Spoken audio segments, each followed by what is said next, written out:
The door to the airplane restroom rattled open just as I was zipping up, and there he was, Maverick, his navy uniform crisp against the fluorescent hum, eyes locked on mine like he'd been searching for me his whole life. "You think you can just vanish into turbulence and I'll forget?" he hissed, stepping inside and pulling the door shut behind him, the lock clicking like a gunshot in the confined space. In that suspended moment, with the plane slicing through midnight skies over the Rockies, I knew this chance encounter wasn't fate. It was the spark that would ignite everything I'd buried deep. My name's Josiah Hale, and up until that flight from Denver to New York, I'd been the guy who played it safe. 32, a freelance graphic designer scraping by in the shadow of the mountains. I'd built my life around routines that kept the loneliness at bay. Morning hikes in the crisp Colorado air, late nights tweaking logos for clients who'd never remember my name, and the occasional swipe on an app that led nowhere. I come out in college, back when being gay in a small-town frat house felt like dodging landmines, but these days, I was out, sure, but invisible. The kind of gay that blended into the wallpaper. Polite nods at pride parades, a rainbow sticker on my laptop no one noticed. Romance? That was for other people, the ones with stories worth telling. Mine was just steady. Until Maverick. It started innocently enough, or as innocent as these things get on a red-eye. I'd boarded late, nursing a headache from a brutal deadline, and slumped into my window seat in economy, the kind where the armrests dig into your ribs. The cabin lights were dimmed, passengers already dozing under scratchy blankets, the scent of recycled air and stale coffee hanging heavy. I popped an Ambien, stared out at the tarmac lights blurring into streaks, and let my mind drift to the pitch meeting waiting in Manhattan. A big one, potentially rebranding some tech startup that could finally get me out of my one-bedroom shoebox. That's when he appeared. Maverick. His name tag gleamed under the overheads as he leaned over the aisle, offering a water bottle with a smile that hit like a gut punch. Tall, maybe 6'2", with that effortless build of someone who ran marathons for fun. His dark hair tousled just enough to suggest he didn't give a damn about perfection. But his eyes, hazel, flecked with gold, those pinned you. "Rough night?" he'd asked, voice low and warm, like aged bourbon. I mumbled something about deadlines, took the water, and watched him move on, tray in hand. Chatting up an elderly lady too rose back about her knitting. Efficient, charming. The perfect flight attendant facade. I didn't think much of it until an hour in, when turbulence hit like a freight train. The plane bucked, alarms dinged faintly from the cockpit, and I gripped the armrests, heart slamming against my ribs. No fear of flying, exactly, just that primal reminder that we're all hurtling through void at 500 miles an hour. People gasped, a kid whimpered. Then, soft as a secret, a hand landed on my shoulder. Maverick, crouched low, his face inches from mine. "Breathe with me, Josiah," he said, reading my name off the boarding pass stub peeking from my pocket. "In for 4, out for 4. We've got this." His thumb brushed my collarbone, accidental or not, and damn if it didn't steady me more than the words. By the time the seatbelt sign blinked off, I was hooked. Not in a creepy way, I swear, but in that electric pull you feel when someone's orbit collides with yours mid-flight. I unbuckled, mumbled about needing the restroom, and there it was. That rattle, that intrusion. Now, crammed in that shoebox of a lavatory, the sink dripping faintly. His body heat radiating like a furnace. Maverick didn't back down. "I saw you back there," he said, voice barely above the engine's roar. "The way you looked out the window like you were carrying the whole damn world. What's eating you, Josiah?" I laughed, sharp and disbelieving. "You don't even know me." But he did, somehow, in that first glance he'd seen the cracks. The divorce from Sarah 2 years back, amicable but soul-crushing. The one that forced me to admit I'd been living a lie for a decade. The family back in Ohio who loved me but whispered prayers for healing. The endless loop of what-ifs. Just a bad week. I deflected, but my voice cracked. He leaned closer, the scent of his cologne. Cedar and citrus, cutting through the chemical tang of the restroom. "Try me. I've got 20 minutes before they notice I'm gone." And so I did. Words tumbled out like baggage spilling from an overhead bin. The pitch that could make or break my career, the isolation of freelance life, the ache of wanting connection in a world that moved too fast. Maverick listened, really listened, his eyes never leaving mine. "Sounds like you're on the edge of something big," he said when I finished. "Don't let fear clip your wings. You're already flying." The PA crackled then. His name called for drink service, and he slipped out with a wink, leaving me flushed and reeling. Back in my seat, the rest of the flight blurred. Stolen glances as he worked the aisle, a blanket draped over my lap with a note scribbled on the tag. "Coffee in JFK? M." My pulse raced like we'd just pulled off a heist.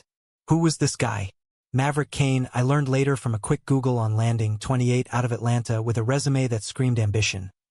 Emory grad, volunteer at queer youth centers, the kind of life that made your own feel small. JFK was chaos incarnate. Harried travelers, the wail of gate agents, that perpetual undercurrent of jet fuel and desperation. I spotted him at the crew exit, duffel slung over one shoulder, civilian clothes hugging his frame. A fitted gray tee that showed the ink of a tattoo peeking at his collarbone.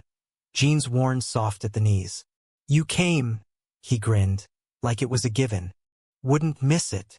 We grabbed coffee at some overpriced kiosk.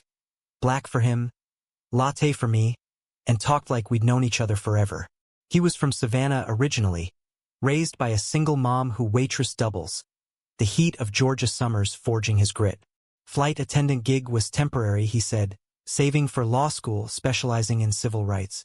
"Want to fight the good fight from the inside," he explained, stirring sugar with fierce determination. Me? I spilled about Denver's quiet beauty, the way the sunsets painted the plains gold, but how it all felt like a cage lately. By the time we parted, him to a layover hotel, me to my Airbnb in Brooklyn, he'd slipped his number into my palm. "Text me when you land that deal, Josiah. We'll celebrate." I walked into the humid August night, city lights smearing like promises, and for the first time in years, I believed in detours. The pitch went sideways, of course. Monday morning, in a glass-walled conference room overlooking the Hudson, the startup execs picked my designs apart like vultures. "Too safe," one said. A slick 20-something with a man bun. "Needs more edge." I nodded, swallowed the bile, and by noon I was out. Another notch in the failure belt. Stumbled back to the brownstone I'd rented. A creaky walk-up with views of fire escapes and graffiti, and cracked a beer on the stoop. The city thrummed around me. Taxis honking, vendors hawking falafel, lives intersecting in that anonymous ballet. My phone buzzed. "Maverick. How'd it go? Beers on me tonight?" I hesitated, thumb hovering. Vulnerability wasn't my style. Better to ghost, lick wounds in private. But something in his words from the plane echoed. "Don't let fear clip your wings." "Hell yes," I typed back. "Meet at 8. McSorley's?" McSorley's was old-school Irish, sawdust floors and dark ale poured from the tap. The kind of place where secrets stuck to the walls. He was already there when I arrived, nursing a pint at a corner table scarred by a century of elbows. "Rough day?" He read my face instantly, pulling out the chair beside him. Not across like a date, but close, conspiratorial. I unloaded. The execs, the revisions that weren't mine to own, the creeping doubt that I'd peaked at 25. He didn't interrupt, just let me vent until the foam on my glass went flat. "Sounds like they don't deserve you," he said finally, clinking his mug to mine. "But here's the thing, Josiah, you do. You're the guy who sees stories in pixels, who turns chaos into art. That's rare. Own it." We talked until last call, the bar emptying around us like a slow tide. He shared his own scars. Coming out at 16 in Bible Belt, Georgia, the fistfights, the church exile. Mom stuck by me, though, said love wasn't a choice, it was a calling. His voice softened on that, eyes distant, and I wondered about the loves that shaped him, the ones that lingered like ghosts. Outside, the streets were alive with night owls, couples weaving arm in arm, a saxophonist wailing under a street lamp. We walked aimlessly, up toward Washington Square, the arch looming white against the stars. "What if I told you I'm glad the plane bucked like that?" Maverick said, bumping my shoulder. "Gave me an excuse to talk to you." My laugh came easy, unguarded. Fate's got a twisted sense of humor. At the fountain, dry and echoing in the summer heat, we sat on the edge, legs dangling like kids. His hand found mine then, tentative, fingers lacing through with a question in the touch. I didn't pull away. Instead, I turned, met his gaze, and the world narrowed to the space between us. The faint stubble on his jaw, the pulse jumping at his throat. Our lips brushed, soft at first, then deepening with the hunger of two souls starved for truth. It wasn't fireworks. It was gravity, pulling us inexorable. That kiss sealed it. The next 3 days blurred into a whirlwind.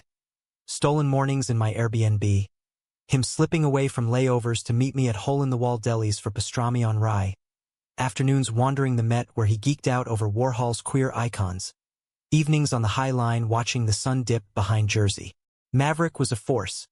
Passionate debates over craft beer about marriage equality's unfinished edges. Quiet moments where he'd trace patterns on my palm and whisper dreams of a firm in Atlanta fighting for the forgotten. I told him about Sarah, the guilt that still gnawed, how I'd convinced myself straight passing was survival. "You weren't surviving," he said one night, head on my chest as rain pattered the window. "You were waiting for this. For me." God, it felt real, human, the kind of love stories whisper about in the hush of confession. But New York has a way of unearthing truths, and mine started cracking on day 4. I'd woken to an empty bed that morning, Maverick side cool, a note on the pillow, early flight to Philly, back by noon. "Love the way you snore, M." I grinned, stretched, and fired up my laptop for damage control on the pitch. Emails piled up. Revisions from the execs, a curt rejection that stung less now, buoyed by whatever this was. By 11, I was restless, craving his laugh, so I texted, "Stoop coffee? Bring bagels." No reply, but I figured he was airborne, that black hole of the skies. Noon came and went. 1, 2. The brownstone's shadows lengthened, city noise filtering in like accusations. I paced, brewed tea I didn't drink, scrolled his Insta. Last post a throwback to a beach run, all golden skin and ocean spray. By 4, worry gnawed. "You okay?" Still nothing. Sunset painted the room bloody, and that's when the doubt crept in. Not the big kind, but the insidious whisper. What if he's ghosting? What if you're just the layover fling? He showed at 7, disheveled, uniform swapped for sweats, eyes shadowed like he'd wrestled demons. "Josiah," he started. But I cut him off, words spilling hot. "Where the hell were you?" I thought. Hurt laced my voice, raw and unfamiliar. He pulled me into the kitchen, hands steady on my arms, and explained. A family emergency call, mid-flight diversion. His mom, stable now but shaken. A fall, hospital lights, the old fears resurfacing. "I didn't want to drag you into the mess," he said, forehead to mine. "Not yet." Relief flooded, chased by something deeper. Trust, fragile as spun glass. We ordered Thai from the place down the block, ate cross-legged on the floor amid takeout boxes, and he opened up. Mom's lupus flares, the way she'd shielded him from her pain, the guilt of flying away.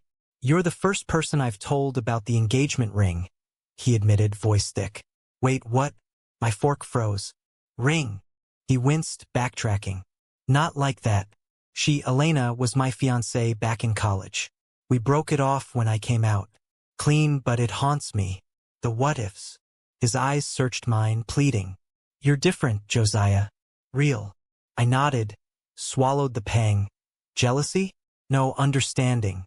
We'd both worn masks. That night, we made love in the slow, sacred way of souls aligning, bodies mapping forgiveness under the ceiling fan's lazy spin. No rush, just presence. Afterward, tangled in sheets, he murmured, "This could be us, beyond the trip." But trips end. His schedule pulled him back to Atlanta the next day, a red-eye that left me hollow. We promised calls, visits. Denver to Georgia wasn't impossible. 2 weeks, he said at the gate, kissing me fierce amid the throng. "I'll count the minutes." I flew home Monday, the Rockies welcoming like old friends, but the city felt echoey. Work picked up, a smaller gig, but steady, and Maverick's texts lit my days. Turbulence over Nashville, thinking of you. Mom's knitting again. Send pics of those sunsets? 2 weeks stretched to 3. Excuses piled. Crew shortages, a storm grounding flights. I filled the silence with hikes, redesigning my portfolio with bolder strokes, inspired by his fire. But doubt festered. Late-night scrolls revealed nothing.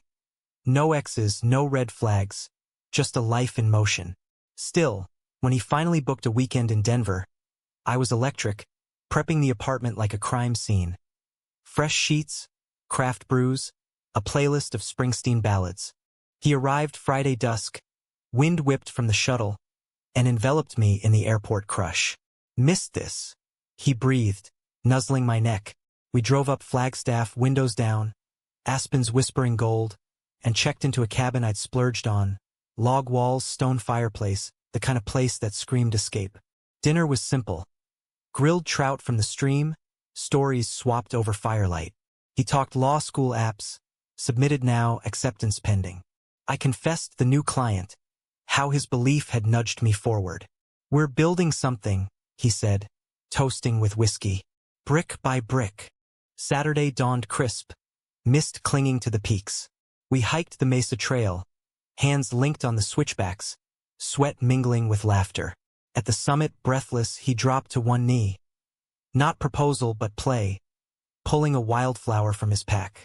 For the guy who makes mountains feel small.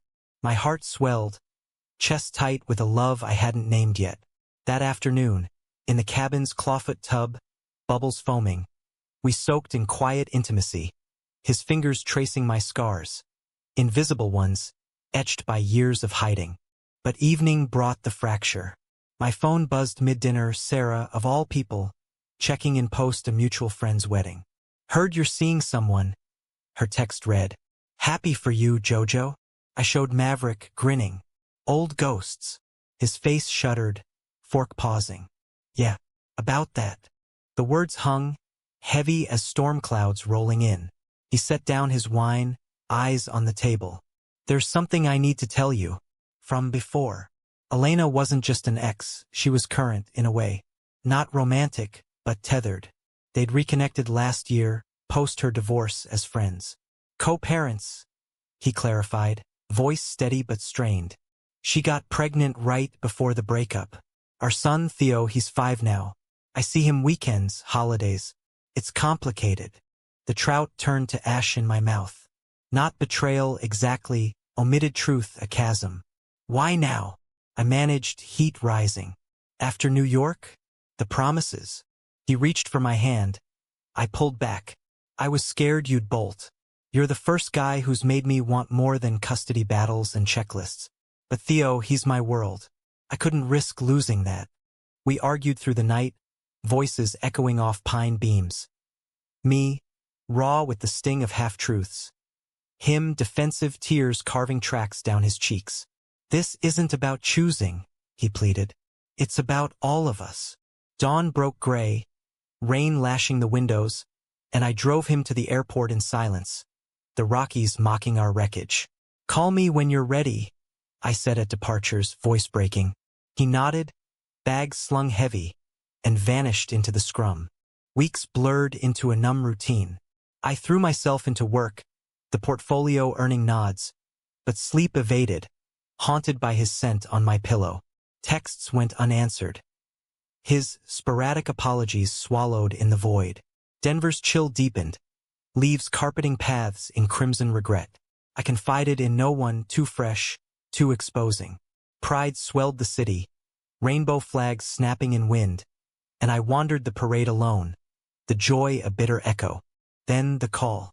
Late October, phone lighting the dark. Maverick. Josiah? I need you. His voice cracked, airport ambient in the background. Theo's sick, really sick. Hospital in Atlanta. I can't. Sobs choked him. Heart lurching, I booked the first flight, no questions. Love doesn't end at hurt. It endures, messy and true. Atlanta hummed humid, even in fall. The drive from Hartsfield to Children's Healthcare, a blur of magnolias and minivans. Maverick met me in the lobby, hollow-eyed, scrubs borrowed from a nurse, stubble shadowing his jaw. You came. Not a question, a lifeline. We rode the elevator in silence, his hand finding mine, squeezing like prayer. Theo was small in the bed, tubes snaking, monitors beeping a mechanical lullaby. 5 years old, with Maverick's hazel eyes and a mop of curls. He clutched a stuffed falcon, Maverick's namesake. He'd learn later. Daddy's friend? He rasped, voice tiny. I nodded, throat tight, and sat vigil as they talked leukemia, the word a gut punch. Elena arrived later, poised and weary, no accusations. Just gratitude in her nod. He talks about you, she told Maverick aside. The mountain man. Nights in the Ronald McDonald house were vigils. Coffee sludge, whispered confessions. Maverick unspooled it all. Elena's grace in co-parenting. The ring he'd kept as a reminder of grace, not chains. I love her as family, he said one midnight, head in hands. But you, Josiah, you're the spark.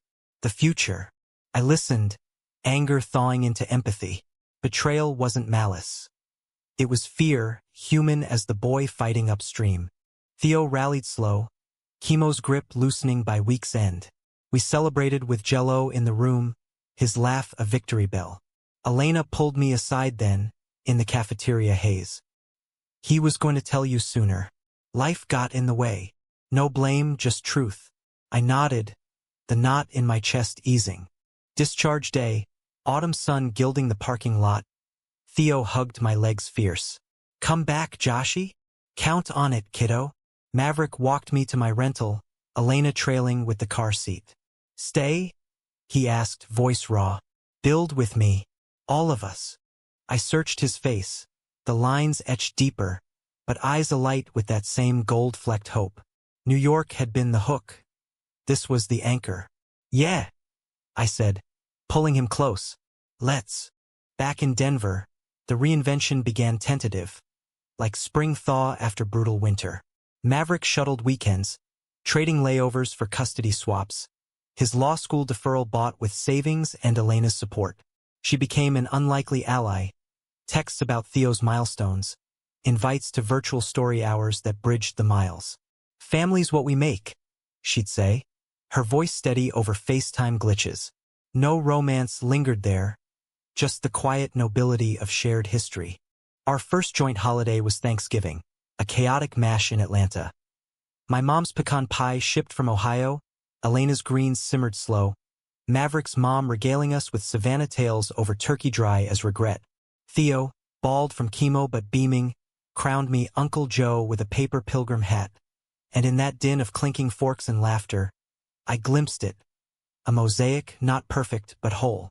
Maverick caught my eye across the table, toes brushing mine under the cloth. A silent vow. Winter tested us. His acceptance letter arrived January, Emory, full ride, and Joy Ward with logistics. I'll commute, he insisted, but reality bit. Flights 8 hours, fatigue his shadow.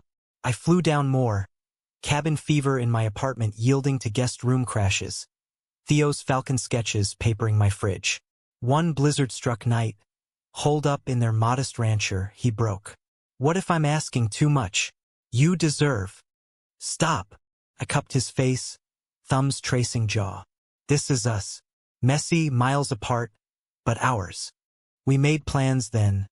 My freelance pivot to remote branding for Southern nonprofits. A sublet in Decatur come summer. Love, I learned, wasn't grand gestures alone. It was spreadsheets of flight hacks, the grace in not tonight, exhausted. Spring bloomed defiant. Theo's scans cleared, remission, tentative word like fragile glass, and we marked it with a road trip, the four of us, Elena opting for space, her own healing underway, winding the Blue Ridge Parkway. Maverick drove the rented SUV, windows down, Springsteen crooning Thunder Road, Theo belting off key from his booster. At an overlook, mist-veiling valleys, Maverick pulled me aside. Remember that restroom? He murmured, arms wrapping from behind. Felt like crashing. Now, soaring. I turned, kissed him deep, the world falling away. Best detour ever. By June, I was unpacked in Atlanta's sprawl. Humid air thick with jasmine, traffic a symphony of horns. My studio overlooked a park where queer families picnicked, rainbows woven casual into the fabric. Maverick started classes, suits sharp, fire undimmed. Evenings, we'd walk Theo to the playground, Elena joining for handoffs that blurred into barbecues. Betrayal's scar faded, not gone but honored. A reminder that trust rebuilds stronger. The pitch that started it all landed a sequel gig, the execs circling back humbled. Edge, they called it now. I credited Maverick, his belief the chisel. Fall brought the reckoning, subtle as shifting leaves. A case at his clinic, pro bono, a trans kid fighting custody, mirrored our own fractures. Maverick came home drained, case files spilling. It's personal, he admitted over takeout. Theo could have been that if I'd stayed hidden. We talked late, vulnerabilities bared. My Ohio roots pulling, whispers from kin about settling down proper. They'll come around, he said. Or we make our own proper. Climax hit unannounced. A phone call shattering a crisp November eve. My mom, voice quavering. Dad's heart attack.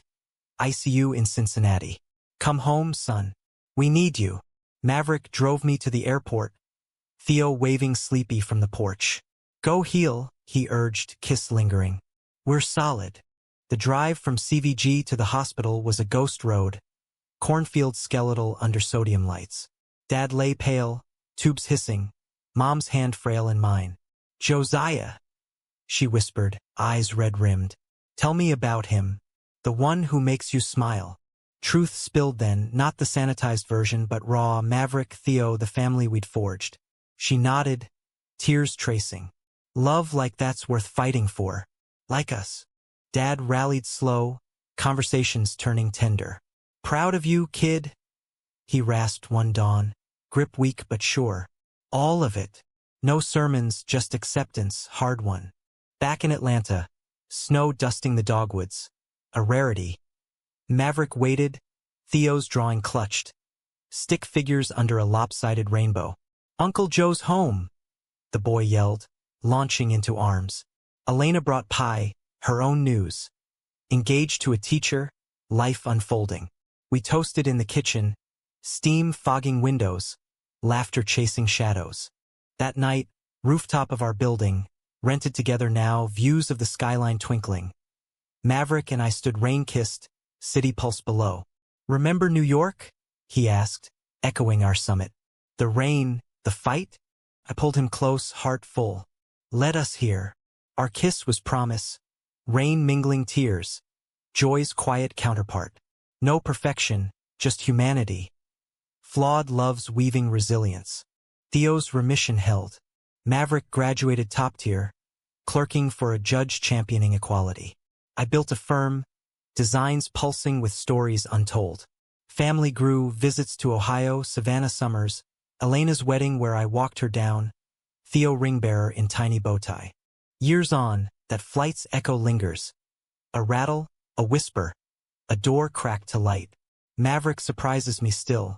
In notes tucked in lunch bags, midnight dances in the kitchen, the way he sees me whole. Life's turbulence? We navigate, hands clasped, wings steady.